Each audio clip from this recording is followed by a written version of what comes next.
you could definitely tell in the beginning of the game that we were out of sorts. I mean, it's been a while. We don't even have 10. I mean, we have our GAs practicing, so that made it a little bit difficult. But I was really happy about our second half, because I think we started to have a rhythm and we started to be able to play together. And offensively, we had a little bit of rhythm going on, especially from players that, you know, have been struggling. So I was happy to see Caitlin Anderson come out and just go in and start attacking people, because that's what she can do. She's very good at it. But you know, the first quarter or first half, we struggled.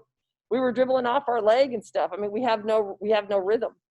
But then once we got some, it got better. Berger warmed up and she helped us. Jay got in a bit of a groove. So, you know, I'm hoping tomorrow we want to get some rest, which is tough to do, and then hopefully come back tomorrow. And now I think they feel like they can do something, and hopefully give them a much better game tomorrow. All right, if it my turn. Sure. Go for it. All right. We'll start with the negative a little bit here. Sylvie was tough to stop for Southern Illinois. Of course, she's a good player. Yep. Any ideas on what you could do differently with her tomorrow? Like you want to tell me and put it in the newspaper so they can read it. But well, it was tough. It was tough. You know, we played quite a bit of zone in the first half. Helped her get into a bit of a rhythm, but we kind of needed to, because it's hard for us. We're not in shape. I mean, we've been off for 14 days, so it makes it hard for us to extend ourselves that long. But yeah, we'll do something. We'll do something to try to get in her way a little bit better tomorrow. you know, I cover a lot of different sports, high school and college, and a lot of the COVID related things you could say, well, at least it's the same for the other side.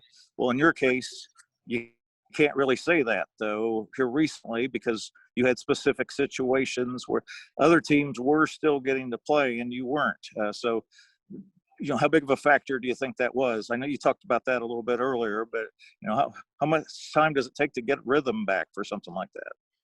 You know, it just depends. It depends on your team. It depends on your shape. It depends on a lot of different things, you know.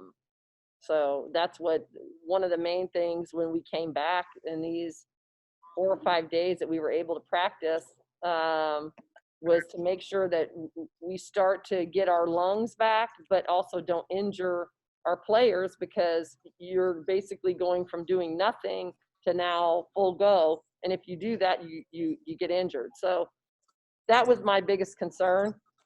And I think that, you know, we're getting where we need to be with that. So we just got to keep pushing.